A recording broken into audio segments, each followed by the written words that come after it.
Occasion ఏదైనా location ఎక్కడైనా తెలుగువారి వేడుక అంటే ఆలివ్ మిఠాయి ఉండాల్సిందే. నమస్తే, వెల్కమ్ టు సుమన్ టీవీ. నేను మీ సాయి భైరి. జమ్మూ కాశ్మీర్లోని పహల్గామ్లో జరిగినటువంటి ఉగ్రదాడికి సంబంధించి యావత్ దేశం కూడా తీవ్ర దిగ్భ్రాంతులకు గురైంది. దీనిపైన ముక్తకంఠంతో ఖండిస్తున్నారు. అసలు పహల్గామ్లో ఇంత భారీ ఎత్తున విధ్వంసానికి గల కారణాలేంటి? ఉగ్రవాదులు అంత ఈజీగా ఆ ప్రదేశానికి ఎందుకు వెళ్ళారు? ఆ ఘటన జరిగిన చాలా సమయానికి కానీ ఇతరులకు బయట ప్రపంచానికి తెలియకపోవడానికి గల కారణాలేంటి? అసలు పహల్గామ్ అనేటువంటి ప్రదేశం ఎక్కడుంది? అక్కడ నెట్వర్క్స్ ఉంటాయా? అన్ని మొబైల్స్ కూడా సిగ్నల్స్ ఉంటాయా? దీనికి సంబంధించి పూర్తిగా మాట్లాడదాం. జస్ట్ ఒక 20 days క్రితమే అదే ప్రాంతంలో ఇప్పుడు ఎక్కడైతే ఉగ్రవాదులు దాడి చేశారో ఎగ్జాక్ట్గా అదే లొకేషన్లో, అదే ప్రాంతంలో, అదే సిచ్యువేషన్లో మా కొలీగ్ సీనియర్ జర్నలిస్ట్ విజయ్ కూడా 20 days క్రితం ఫ్యామిలీతో అక్కడికి వెళ్ళి రావడం జరిగింది. అక్కడ ప్రదేశాలకు సంబంధించిన పూర్తి వివరాలు తెలుసుకుందాం. ఇప్పుడు ఉగ్రవాదులు దాడి చేసిన దానికి సంబంధించి కూడా అన్ని ప్రాంతాలు కూడా తనకు అక్కడ చూసినటువంటి ప్రాంతాలు కాబట్టి తనతో మాట్లాడదాం. విజయ్, హాయ్. సో ఈరోజు దారుణమైనటువంటి ఘటన పహల్గామ్లో జరగడం, మీరు అనుకోకుండా 20 days బ్యాక్ అక్కడికి వెళ్ళి రావడం, అందరూ చాలామంది ఫ్యామిలీస్ అందరూ కూడా మంచిగా అక్కడ బాగుంటుంది పర్యాటకంగా అని చెప్పేసి ఎంజాయ్ చేయడానికి వెళ్తుంటారు. అలాంటి ప్రదేశంలో ఈరోజు దాడి జరగడం, మీకున్నటువంటి ఎక్స్పీరియన్స్, మీరు చూసినటువంటి ప్రాంతాల ద్వారా ఈ ఉగ్రవాదులు చేసినటువంటి దాడి ఎక్కడి నుంచి జరిగింది? మీరు అక్కడ ఉన్నటువంటి పరిసర ప్రదేశాలని ఎట్లా చూస్తారు? ముఖ్యంగా సాయి, నిజంగా ఇలా ఒక వీడియో చేయడం అనేది నిజంగా చాలా ఒక బ్యాడ్ ఎక్స్పీరియన్స్గా చెప్పాలి. అంటే ప్రతి ఒక్కరు కూడా కాశ్మీర్ అనేది ఒక భూతల స్వర్గంగా మనం ఇండియాలో చెప్తుంటాం. అయితే అక్కడ ఉన్నటువంటి పాకిస్తాన్ ఇష్యూ, మిలిటెంట్స్ ఇష్యూ ఉంది కాబట్టి అందరూ కూడా కాశ్మీర్కి పోవాలంటే చాలామంది ఆలోచిస్తారు. అయితే ఇటీవల గత కొన్ని సంవత్సరాల నుంచి కాశ్మీర్లో ప్రశాంతమైనటువంటి వాతావరణం ఉంది. ఫ్యామిలీస్ అందరూ కూడా ఇప్పుడు కాశ్మీర్కి వెళ్ళొచ్చు. మిగిలినటువంటి ఏదైతే హిమాచల్ ప్రదేశ్కి, మనం మనాలికి, అలాంటి వాటికి ఎలా వెళ్తామో ఇప్పుడు కాశ్మీర్కి కూడా చాలా ఫ్రీగా వెళ్ళేటువంటి సౌలభ్య పరిస్థితులు అక్కడ ఉన్నాయి. నేరుగా అక్కడికి నేను ఫ్యామిలీతో దాదాపు సరిగ్గా 20 రోజుల కిందట ఇదే ప్రాంతానికి నేను ఫస్ట్ కాశ్మీర్కి వెళ్ళిన మొట్టమొదటి రోజే అక్కడికి వెళ్ళడం జరిగింది. ఇది ఏదైతే పహల్గామ్ అనేది ఒక మినీ స్విట్జర్లాండ్గా చెప్తారు. జనరల్గా స్విట్జర్లాండ్ ఎలా ఉంటుందంటే చుట్టూ కొండలు, ఇక్కడ మనం చూపిస్తున్నాం కదా, చుట్టూ కొండలు ఉంటాయి, మధ్యలో మైదాన ప్రాంతం ఉంటుంది. ఈ మైదాన ప్రాంతం అంతా కూడా చాలా గ్రీనరీగా ఉంటుంది. ఇప్పుడు మనం లాన్ వేస్తే ఎలా ఉంటుందో, పచ్చగడ్డి వేస్తే ఎలా ఉంటుందో, ఆ లాన్ లాగా మొత్తం అంతా కూడా ఒక ల్యాండ్స్కేప్ చూడడానికి చాలా అద్భుతంగా ఉంటుంది. అయితే ఎగ్జాక్ట్గా ఈ లొకేషన్కి వెళ్ళడానికి చూస్తే శ్రీనగర్ నుంచి పహల్గామ్కి దాదాపుగా 85 కిలోమీటర్లు ఉంటుంది. ఇది పహల్గామ్ వరకు వెళ్ళడానికి ప్రత్యేకంగా కొన్ని మనం పర్సనల్గా ప్రైవేట్ వెహికల్స్లో వెళ్ళాలి. అక్కడికి వెళ్ళేటువంటి క్రమం చూస్తే శ్రీనగర్ నుంచి చూస్తే ఉత్తరం వైపు ఉంటుంది, అంటే దక్షిణం వైపు ఇది కాశ్మీర్ అని చెప్పాలి ఈ ప్రాంతం. ఇక్కడికి మనం పుల్వామా అటాక్ జరిగింది చూసారా, ఆ పుల్వామా ప్రాంతం మీదుగానే పహల్గామ్కి చేరుకోవాల్సి ఉంటుంది. అలాగే అనంతనాగ్ జిల్లా కేంద్రానికి సమీపం నుంచే అక్కడ కట్ తీసుకొని పహల్గామ్ ప్రాంతానికి వెళ్ళాలి. అయితే ఇక్కడ పహల్గామ్ ప్రాంతంలో ఏంటంటే చుట్టూ గ్రీనరీ ఉంటుంది, చుట్టూ పొడవాటి చెట్లు ఉంటాయి, ఆ చెట్లు వెనక మనకి మంచు పర్వతాలు ఉంటాయి, ఆ మధ్యలో చాలా పచ్చదనంతో కూడుకున్నటువంటి ప్రదేశం. అయితే ఇక్కడికి వెళ్ళాలంటే పహల్గామ్ నుంచి బైసరన్ ప్రాంతం అంటారు దీన్ని. బైసరన్ ఎగ్జాక్ట్ గా ఎక్కడైతే అటాక్ జరిగిందో దీన్ని బైసరన్ అంటారు. అంటే ఇది పహల్గామ్ నుంచి దాదాపు 6 కిలోమీటర్లు ఉంటుంది. ఇక్కడికి వెళ్ళాలంటే ఎలాంటి వెహికల్స్ ని ఇక్కడ అలో చేయరు, అలాగే రోడ్స్ కూడా ఉండవు. ఎక్కడైతే ఇప్పుడు అటాక్ జరిగిందో ఈ ప్లేస్ కి వెళ్ళడానికి బైక్ కానీ, ఈవెన్ కార్ కానీ, ఎలాంటి ట్రక్స్ కానీ, ఏ వెహికల్స్ అయితే వెళ్ళలేవు. కేవలం అక్కడికి వెళ్ళడానికి గుర్రాల మీద మాత్రమే వెళ్ళాలి. గుర్రాలని అక్కడ స్థానికంగా ఉన్నటువంటి వారందరూ కూడా ఇది ఒక ఉపాధిగా మలుచుకున్నారు. దాదాపు కొన్ని వందల సంఖ్యలో అక్కడ గుర్రాలు ఉంటాయి. ఆ గుర్రాల మీద ఇక్కడికి వచ్చేటువంటి ఎవరైతే టూరిస్టులు ఉంటారో పహల్గామ్ నుంచి బైసరన్ ప్రాంతానికి దాదాపు 6 కిలోమీటర్లు ఉంటుంది. ఆ వెళ్ళేటువంటి మార్గం కూడా ఎలా ఉంటుందంటే చాలా ఎత్తైన బండరాళ్ళు ఉంటాయి, ఏటవాలుగా ఉంటాయి. ఈ ఏటవాలుగా ఉన్నటువంటి ప్రాంతం నడవడానికి కూడా వీలు పడదు. కేవలం గుర్రాల మీద మాత్రమే వెళ్లాల్సినటువంటి పరిస్థితి. ఆ గుర్రంలో వెళ్తున్నప్పుడు కూడా ఎక్కడ మనం జారి లోయలో పడిపోతామా అనేటువంటి ఒక భయాందోళన ఉంటుంది. చాలా అడ్వెంచరింగ్ గా ఉంటుంది. అందులో ఫ్యామిలీస్ తో, మహిళలతో, పిల్లలతో, మన సొంత ఫ్యామిలీతో అలా వెళ్తుంటే ఆ ట్రిప్ అయితే అసలు లైఫ్ లో ఒక మెమరబుల్ గా ఉంటుంది.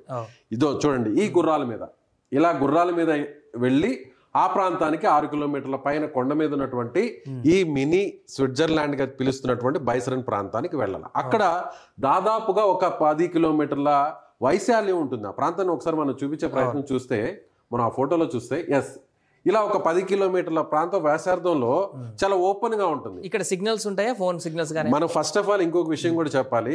కాశ్మీర్కి వెళ్ళగానే అందరూ మనం వేరే స్టేట్ లోకి వెళితే వెళ్ళగానే అక్కడ మనకి యాజ్ ఇట్ ఈస్ గా మనకి రోమింగ్ సిగ్నల్స్ అన్ని కూడా పనిచేస్తాయి. కానీ జమ్మూ అండ్ కాశ్మీర్కి వెళ్ళంగానే ప్రీపెయిడ్ సిమ్లు వర్క్ చేయవు. కేవలం పోస్ట్ పెయిడ్ ఉన్నటువంటి నెట్వర్క్ ఉన్న సిమ్లు మాత్రమే అక్కడ పనిచేస్తాయి. నాకు ఈ విషయం తెలియక ముందుగా నేరుగా నేను అక్కడికి వెళ్ళడం జరిగింది. అది ప్రీపెయిడ్ సిమ్. అక్కడికి వెళ్ళిన వెంటనే ఫ్లైట్ దిగిన వెంటనే సిగ్నల్ అంతా కూడా కట్ అయిపోయింది. అక్కడికి వెళ్ళిన తర్వాత వాళ్ళు ఏం చెప్పారంటే ఇక్కడ ఉగ్రవాద కార్యకలాపాలు ఉంటాయనేటువంటి ఉద్దేశంతో అక్కడ ప్రభుత్వం ఏం చేసిందంటే ముందస్తు జాగ్రత్తగా ప్రీపెయిడ్ సిమ్ ని అలో చేయకుండా కేవలం పోస్ట్ పెయిడ్ అడ్రస్ రిలేటెడ్ గా ఉండేటువంటి ఒక పోస్ట్ పెయిడ్ సిమ్ మాత్రమే అక్కడ నెట్వర్క్ పనిచేస్తుంది.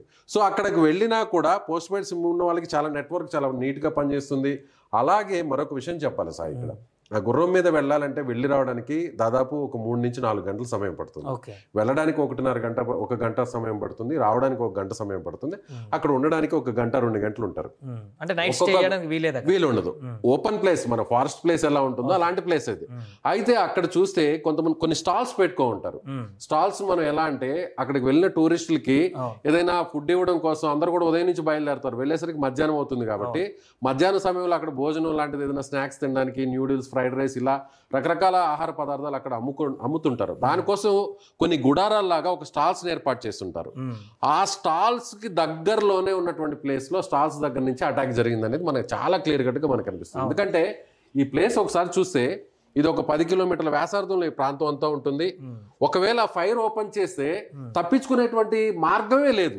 ఎందుకంటే 10 కిలోమీటర్లు ఉంటుంది. అందరం మనం ఓపెన్ ల్యాండ్ ఫ్యామిలీతో ఉంటాము. ఒక్కసారి ఫైరింగ్ ఓపెన్ చేసిన తర్వాత మనకి ఇంకా ఏదన్నా ఒక చెట్టు వెనక నిలబడడం లేదంటే ఏదో ఒక కొండ వెనక నిలబడేటువంటి పరిస్థితులు అక్కడ ఉండవు. అక్కడికి మనకి కనిపిస్తుంది కదా ఈ ప్లేస్. ఇప్పుడు ఇక్కడ నుంచి మనం చూస్తే మనకి ఈ చెట్లు మనకు కనిపిస్తున్నాయి కదా, చూడడానికి దగ్గరగా ఉన్నట్టుగానే అనిపిస్తుంది. కానీ ఆ చెట్లు ఇక్కడ నుంచి స్టార్టింగ్ నుంచి ఆ చెట్ల వరకు వెళ్ళడానికి కనీసం 2-3 కిలోమీటర్ల దూరం ఉంటుంది. వన్స్ ఒకసారి ఫైర్ ఓపెన్ చేస్తే అక్కడ పరిగెత్తడానికి ఎంత సమయం పడుతుంది? 2 కిలోమీటర్లు కష్టం. చాలా మంది నేల మీద పడుకునేశారు. అక్కడ నేల మీద పడుకున్నారు. కొంతమంది ఈ స్టాల్స్ లోపలికి వెళ్ళడం జరిగింది. ఏదైతే ఆహార పదార్థాలు అమ్మేటువంటి ఫుడ్ స్టాల్స్ ఉంటాయి చూసారా, అక్కడికి వెళ్ళారు. అక్కడికి వెళ్ళి నేల మీద పడుకున్నా కూడా అక్కడికి కూడా వచ్చి ఉగ్రవాదులు వాళ్ళ పేర్లు అడిగి పడుకున్నటువంటి వారందరినీ కూడా హిందువులా కాదా అని వాళ్ళ పేర్లు అడిగి అక్కడ కూడా ఆ స్టాల్స్ లోపల దాక్కున్న వారిని కూడా కాల్చి చంపడం జరిగింది. నిజంగా ఈ అటాక్ వల్ల ఒక్క మాట అయితే చెప్పాలి సాయి, ఎందుకంటే ఈ అటాక్ వల్ల స్థానికులు పూర్తిగా నష్టపోతున్నారు. అక్కడ ఉండేది మొత్తం 99% ముస్లింసే. హిందువులు అనేవాళ్ళు, పండిట్స్ అనేవాళ్ళు అక్కడ లేరు. 0.01% మాత్రమే అక్కడ వేరే మతస్థులు ఉన్నారు. సో ఇప్పుడు అటాక్ జరగడం వల్ల ఇక ఎవరు కూడా కాశ్మీర్కి వెళ్ళాలంటే సాహసం చేయరు. మనకి కాశ్మీర్ వెళ్ళాలంటే సింగిల్ గా ఇండివిజువల్ గా మనం బ్యాచిలర్స్ వెళ్ళం, ఫ్యామిలీతోనే వెళ్తాం. ఎందుకంటే జీవితంలో ఒకసారి చూడాల్సినటువంటి ప్రాంతం కాశ్మీర్ కాబట్టి సో ఖచ్చితంగా మనం భార్య పిల్లలతోనే వెళ్తాం. సో భార్య పిల్లలతో ఇక మీదట కాశ్మీర్కి వెళ్ళడానికి ఎవరు కూడా సాహసం చేయరు. ఎందుకంటే అక్కడ చనిపోయిన వాళ్ళందరూ కూడా మనలాంటి ఒక నార్మల్ పౌరులు, సిటిజన్స్. వాళ్ళందరూ కూడా వాళ్ళకి అసలు టెర్రరిజానికి, పాకిస్తాన్కి, ఇండియాకున్న ఇష్యూకి అసలు ఎలాంటి లింక్ లేదు. ఫ్యామిలీతో ఎంజాయ్ చేయడానికి కుటుంబ సభ్యులతో కలిసి సరదాగా ఒక వెకేషన్ కోసం సమ్మర్ హాలిడేస్లో అక్కడికి వెళ్ళినటువంటి ఆ ఫ్యామిలీస్ని ఇంత దారుణంగా చంపారంటే సో అక్కడ ఈ అటాక్ వల్ల పాకిస్తాన్ ఎలా నష్టపోతుందో లేదో కానీ కాశ్మీర్లో ఉన్నటువంటి టూరిజాన్ని నమ్ముకున్నటువంటి ఆ గుర్రాల ద్వారా వచ్చేటువంటి ఉపాధి కల్పించేటువంటి వారందరూ కూడా తీవ్రంగా నష్టపోతారు.